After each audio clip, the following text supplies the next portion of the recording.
I'm always fascinated by people who are able to do like endurance sports. And these days, endurance sports are kind of crazy. They'll do ultra marathons, 50 miles. People will do 7 marathons in a week. And we've got Ironman in our midst who's done it twice. And it's just amazing because I'm not an endurance sport person. But the psychology of somebody who's doing endurance sports is also really fascinating. They say this last time in the Boston Marathon that the Boston Marathon, the weather was so bad that there are people who had to stop because of physical conditions. These incredibly elite runners had to stop, but it wasn't just the physicality of it, but it was the mental game. They say men actually pull out more than women do when the conditions are really bad, because men have this goal in mind and it's stuck in their mind. If they can't reach that goal, they say, why even try? Well, women will actually adjust their goal and say, at least I'll try to finish. It's this mindset that was really kind of fascinating to me. Well, early on in the game, when some of this was kind of developing, there was this woman named Florence Chadwick. And Florence Chadwick was the first woman to swim from England to France, that English Channel, okay, open water, okay, with waves and so on and so forth. Not just one way, but she did it the other way as well. She did it in record time. She was kind of like a pioneer for women in this kind of endurance sport. And she thought to herself, how can I challenge myself, do something that no woman has ever done? And so there is this 20.5 mile swim from Catalina Island off of the coast of San Diego to Palos Verdes beach in California. And she decided, I'm going to give it a shot. Now, a lot of people, when they do this is now a thing. You can do what's called a trifecta. Women actually do the English Channel, do this run, and they also do a swim around the island of Manhattan twice. And then if you do that, you're kind of like, whoa, you're the real deal. But she was the first one to try this. And she did this kind of, they start at night and try to get there in the morning because it's a long route. I guess they start at night, maybe it's because it's cooler and you need that cool because it gets warm. Well, it turns out this is not an easy route even back then, but she's a powerful swimmer. And she had her mindset and she went into it. And it takes a lot longer than just a couple hours. It was bitter cold that day, and as she's swimming, it's in the wintertime, she's swimming. She's pumping away, but there was two things that kind of caused her concern. Number one, she was hearing gunshots as the people both that are around to say, watch out, there's sharks in the water. But can you imagine that didn't bother her? She just kept swimming. 5 hours, 10 hours, 15 hours. And she's just pumping away. But then she encountered a kind of fog that was so bad, and the boat that was right next to her, she couldn't even see. She could hear the voices, but she couldn't see. And she lost sight of where she was swimming to.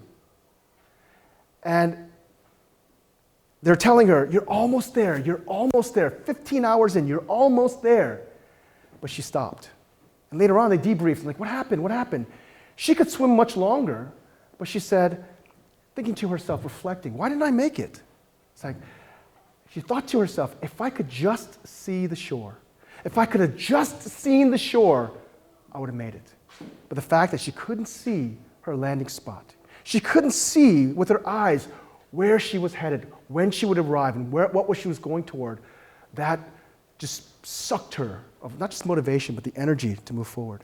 That landing spot, knowing where you are headed, knowing how all of this planning and energy expended is where you're going to arrive is so crucial. That being able to envision and see that landing spot empowers your whole process. Whether it's a 15, she actually made it almost all the way. She was only half mile away. Okay, she made 20 miles. She was only half mile away, and she stopped. That landing spot, being able to see it clearly, empowers the challenge of our lives to live and to move toward that. In a similar kind of analogy, imagine somebody who is given this incredible opportunity from a country that is just dirt poor, who has a horrible government, and they lived in oppression for their whole lives, and now they get to come to America. They're promised a trip to America. The idea of this incredible country where they have the American dream that's available to them. They have rights, they have opportunity, and so on and so forth. Don't you imagine as they're preparing for this, they would want to know, as they're preparing for an immigration, they would want to know, what's the climate like? What's the work environment like? What is the language? What is the culture? Okay? How do you live? What do you look forward to? In fact, if you are expecting immigration, if you know you are moving to a new land, a land of promise, guess what you do? You get a good sense of what that land is like as best as you can. You get the information that you can get. Well, that's what we're talking about today. In the same way, we're also on this amazing, difficult swim. We're looking for our landing spot. In the same way, we are, as the people of God, promised immigration to a new land, a new heavens and a new earth. But often, many times, we stay in the fog and we can't see it. Or we haven't spent the time to understand, what does this new land look like? What does heaven look like?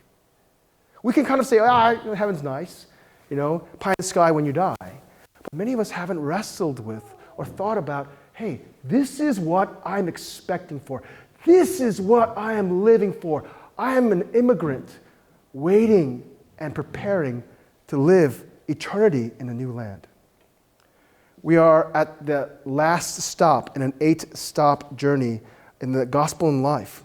What we talked about, we started with, what does the city look like? This is where our starting place is. That God has designs for the city. The city is an important place in God's idea and understanding. And we've walked through kind of like what it means to encounter God and experience the gospel in our hearts and how that motivates how we live, whether it's a religious way or not. We talked about what it means to harbor idolatry. We talked about the beauty and the power of living in community. We talked about witness, work, and justice this last week. Today, we're reflecting on this journey. The gospel promises us a kingdom that is coming. What does that kingdom look like? And we'd be surprised for some of us that the picture that we're given is the land we're immigrating to is not a paradise of a garden where you get to eat grapes and do whatever you want to do individually. It's actually, yes, peaceful. There is a garden in this place. But the picture is, it's a city. A city with characteristics that we are called to reflect on, prepare for, to see clearly, and to live for. Just a side note, we're finishing off our series, and next week, the women are going to go on retreat. If you haven't signed up, we really encourage you to go. But as an overflow, the speaker for the women's retreat, Lisa Plunkett, is going to be speaking at both the 9:30 and 11 o'clock services. I get a chance to give our worship team a little break. They're so faithful every week, week in and week out. So I'll be leading praise next week, and we'll have another speaker. We're kind of switching it up a little. Just be aware that our Grace Group series is ending, and our next week is going to be a little special with the retreat overflow. But today we talk about, what does it look like? What does the eternal city look like? And that's what we have from the scriptures, that the final design for where we're going to live in eternity is this massive, beautiful city, this holy city that actually is coming down from heaven. It's sourced from heaven. All of its culture and all of its ways are coming down from heaven, and it's going to eclipse earth. We do not go to heaven and live out this airy-fairy life as angels with wings and playing on harps. We live this robust life in a city, not like the city of man, but actually a city of God. And we're going to spend a little time reflecting on if it's a city. And as we look at some of the passages in Isaiah and Revelation, there are aspects to the life that we get to look forward to, prepare for, and to live for. That's important. It actually will change the way that we walk through some of the obstacles in our life. Well, this city does have a garden, by the way. It does have, in fact, description of something we found in the book of Genesis early on. That at the center of the city, there is a river of God going through, and there is this beautiful tree of life that's striding its shores.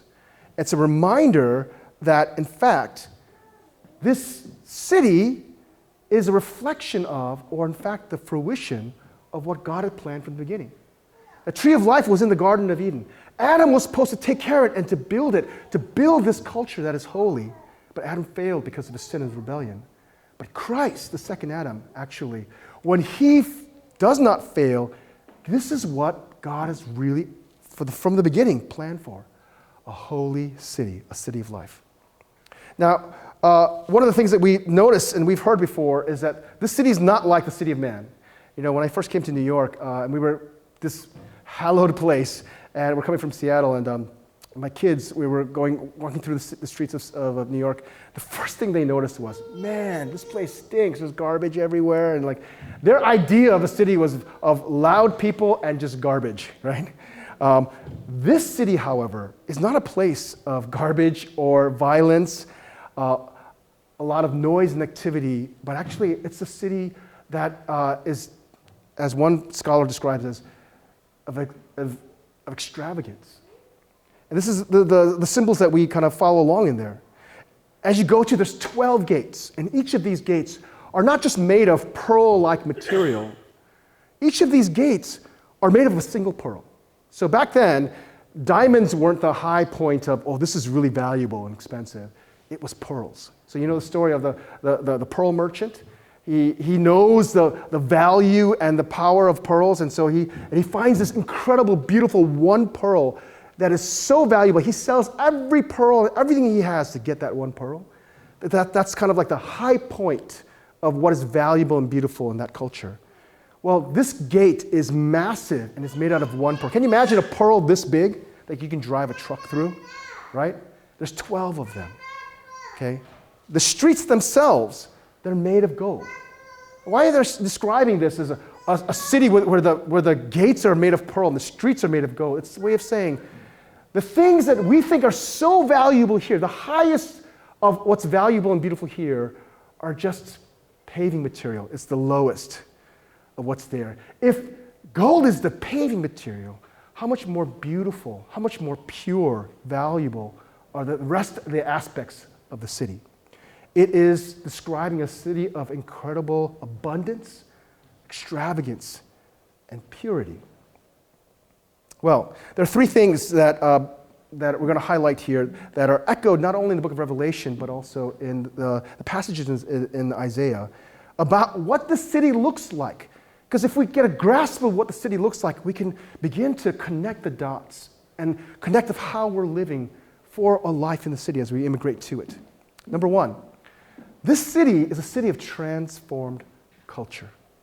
Now, New York is a beautiful place because it has an incredible diversity of culture. You know, people always kind of think that I'm a very snotty Asian food eater because I haven't found a Vietnamese restaurant in New York that I like, you know, or in Philadelphia, or anywhere the East Coast, because in Seattle there's some really good Vietnamese food. But I can tell you this, New York has all kinds of foods from so many different cultures. Queens itself has at least 30 ethnic gatherings of vibrancy and of culture, and it's just amazing. Well, a lot of times Christians look at the diversity of culture. We don't know how to handle it. We don't think that God is in and embracing culture. Sometimes we dumb down culture or reject culture. We have almost an airbrushed idea of what heaven is going to be like. We're all going to be singing Chris Tomlin songs, right? Somebody laughed at that too. Like, why do all the Christian songs sound like Nickelback? It's like we've airbrushed it. But if we see the kind of picture of what the city is going to look like, there are expressions of this diverse culture. Not only a diverse culture, but all the different kinds of cultures that at once previously were aiming toward, like they were from pagan sources, aiming towards something else that's not godly, but now has been transformed. And it's all brought together in a holy way. We find the book of Revelation describing that the nations will walk by the light of God, and the kings of the earth will bring their splendor to it. If you pay attention to the book of Revelation, whenever you see the kings of the earth, these are the very people that hate God and refuse to bow their heads, use all of their energy and exuberance and their extravagance for themselves. All of that high point of culture is God denying, God defying. But when God finishes up, he takes all of the splendor of even the pagan kings and actually he brings it into the city. And it works. It's beautiful. It's been purified. It's transformed. It's God-oriented.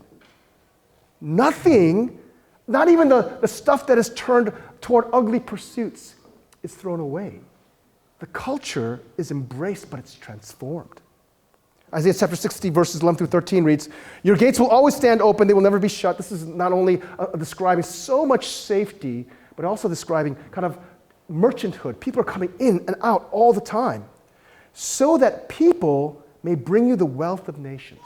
This is not just funds. This is the wealth of culture, the wealth of diversity of culture. In Isaiah chapter 60, verses 9 and 13, it's referencing how these formerly pagan sources of ability and resources now are being brought into the city and appropriated in this new city. Describing how in the lead are the ships of Tarshish. Tarshish is a city in Phoenicia, and this merchant group, they owned the seas, and they were kind of slammed in the book of Isaiah for not following God, not responding to him. But the ships of Tarshish now are being used to bring in not only the people of God, but also the wealth of the nations to the city. The glory of Lebanon will come to you, the juniper and the fir and the cypress. Lebanon is known for having incredible forests.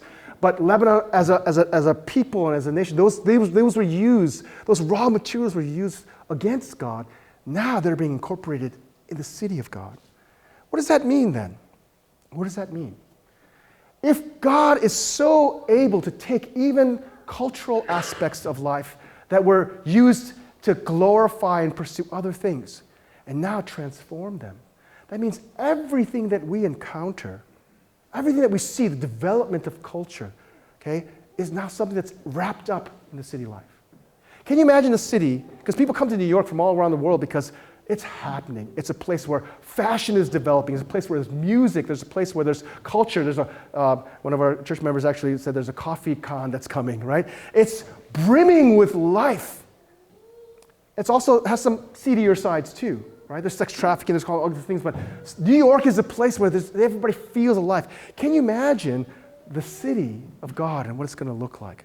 When all the cultures of the world, every tribe, tongue, peoples, and nations will bring all of their experience, all the work that they had put into, all the development of culture, of music, of art, of architecture, all the work, the splendor, technology, it'll come together, it'll work so beautiful, all God-oriented. I can't imagine how incredibly exciting the city of God is going to look like. And I'm not a city person. I'm kind of boring, right? I get exhausted when I go to the city, but the city is not going to exhaust. It is going to be a place of just flourishing life because culture will have been transformed. We're going to touch upon this a little later on when we talk about, that means our work, by the way. All the work that we do, all the places where we engage in the development of culture, practice it, even making it God-oriented now, it actually bleeds into what we're going to be doing. We're practicing for life in the eternal city. So I don't know if you get a sense of this, that heaven is not going to be this boring experience of just, not another day of a choir. That's what I thought I was growing up, singing in a choir. My dad always made me sing in a choir, and that's what heaven's going to be. But instead, all of our gifts, all of our ability, all of our joy will be wrapped around developing culture, experiencing culture for the glory of God in a format, in a place of a city. The second point that we want to have clarity about, that what we are going to encounter in this city, what eternity is what we're going to meet and experience when we hit eternity, is the city is a place. Sorry about that. The city is a place of, this is my term, realized consolation. And what I'm describing there is, in this life, no matter what, no matter how much you want to love somebody, no matter how much that's there, the form of consolation where you really feel met, where you really feel healed, where you really feel like all the pain and the disappointment, the scars of life, the loss, they don't ever fully go away. In fact, joy is really capped in this life. But in the new city, we are promised that no matter how deep our pain, no matter how pervasive our loneliness and our brokenness, our inability to connect with others and with God, guess what? That's all going to be washed away. He says, God himself will wipe every tear from their eyes. There will be no more death, no more mourning, no more crying, no more pain. For the old order of things have passed away. The very tree of life, its leaves are going to be used to heal all the different kinds of peoples. I got to say, I used to think of heaven a lot, but these days I think about it every day. Because no matter how much love I receive, no matter how much I cry out to God and say, how long, O Lord, the consolation is not here. And I'm almost ready to basically say, maybe I won't feel it in full in this life. However long I live, there's going to be a part of me that's missing and broken. And I'm constantly looking ahead, not only that I will meet Christ, but I'll also meet my daughter in heaven. I think about this, that in fact, this is such a beautiful promise for those who've lived their whole lives in loneliness, never fully being able to connect with somebody else. Guess what? In heaven, all of that sense of separation, it'll be wiped away. For those who experience a loss that is so painful at the core of your being, and no amount of counseling, no amount of prayer, no amount of love could ever fully get you there. In heaven, God himself is going to wipe my tears. He's going to wipe every one of our tears away. This is one of the most live promises that I have. And it's become so meaningful to me. This is what I am promised. This is what we are promised. And this is not simply just pie in the sky, but this is secure. This is a given. This promise of a consolation where all of our brokenness, all of our woundedness, all of our inability even to be in community is actually going to be washed away. It's kind of echoed in the sense that this city is going to experience so much shalom, so much peace. There's no longer going to be any violence be heard in your land. No more parklands, no more sandy coves, no ruin or destruction, no more tornadoes, okay? No more war, no more nuclear threat. You will call your walls salvation and your gates praise. In another place in the book of Isaiah, this is the symbology that's used to describe how incredibly peaceful it's going to be. The wolf and the lamb will feed together. Okay? That's impossible. The wolves are ferocious and lambs are helpless. But they'll be able to feed together. And the lion, this carnivore, will eat straw like ox. That tripped me up a little bit. It's like, oh, does that mean that I have to be vegan now? If the lion can't eat, I got to eat straw too, right? But actually, in my head, I began to process through. It was like, even if it is vegan, because I hate veggie burgers, right, because they taste nasty, the heavenly culture of a veggie burger is going to taste really, really good, right? But it's describing this place where there's so much peace that even creation itself will not be in conflict. There will neither be harm nor destroy on all my holy mountains, says the Lord. I think part of the reason why sometimes this promise doesn't mean much to us, because for all throughout the ages, this was so potent. Christians lived lives of incredible suffering, that the vision of not only joy but consolation so gripped them, they were able, given the strength to live life beautifully in preparation for perfect consolation in heaven. There's a third aspect of this vision of eternal city that we need to wrestle with and hang on to and look to. And this is actually, for me, one of the most potent ones. It's the fact that in this city, we're going to have a radical intimacy with God. Every single person, all the peoples, all of humanity, together with God. In Revelation chapter 21, verse 4, it says, "And I heard a loud voice from the throne saying, 'Look, God's dwelling place is now among the people, and he will dwell with them. They will be his people. God himself will be with them and be their God.'" There's this picture of God coming down, not just to visit, not just to pass by, not just for a retreat or a spiritual moment, but he's going to be staying.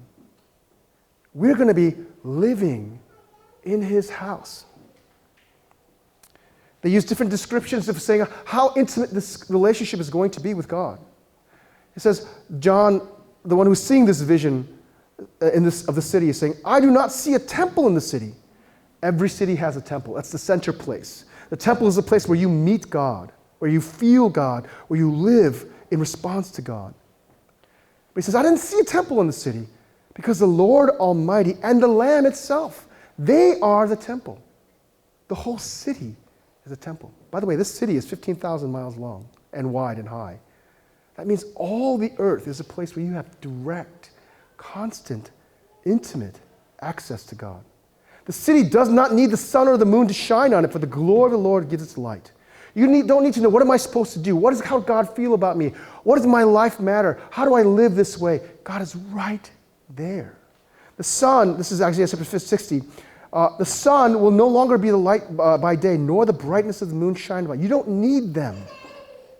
There's no more darkness, for the Lord himself will be your everlasting light, and your God will be your glory.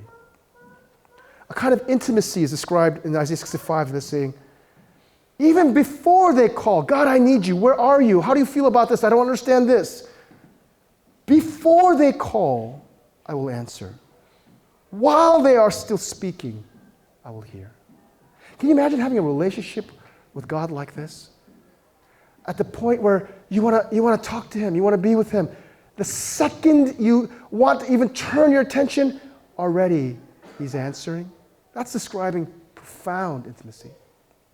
The people who this is so valuable to are the ones who've sought the presence of God, looked for him, and struggled through living in a world of sin and the circumstances that are so distracting.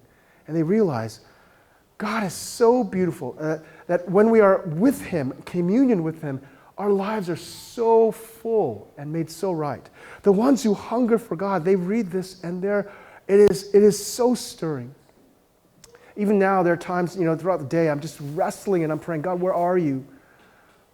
How come you don't hear my prayers? Why didn't you hear these prayers that were lifted up? And struggling.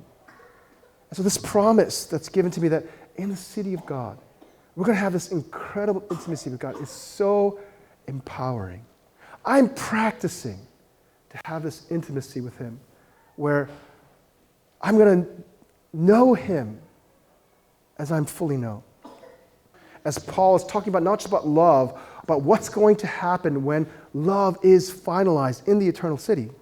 He says, for now, we only see as a reflection in the mirror.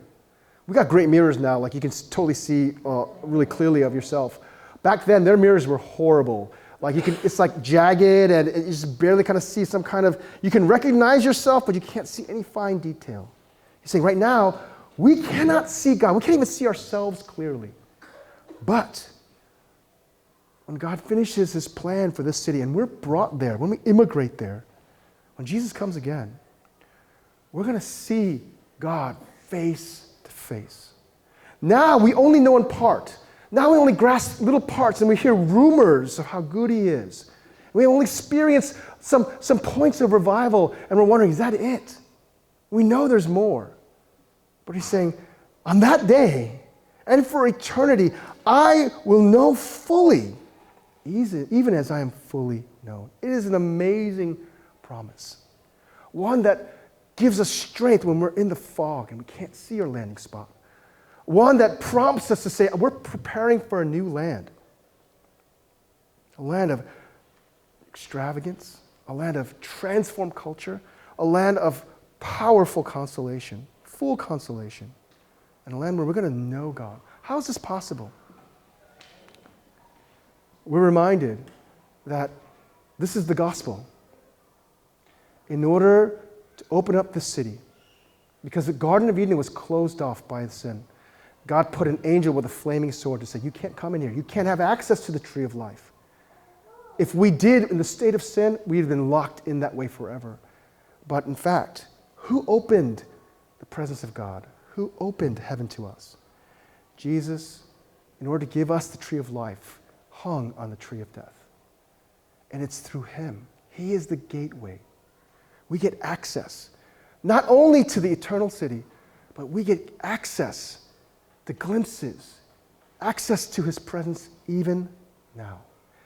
And that access and that promise changes the way we live. It's changing the way I live. When I'm in the fog, I get pictures of eternity, and it empowers me to live after him. Tim Keller describes a situation to help us understand that if we know the future, if we can see our future, it changes how we live here, now, in the present.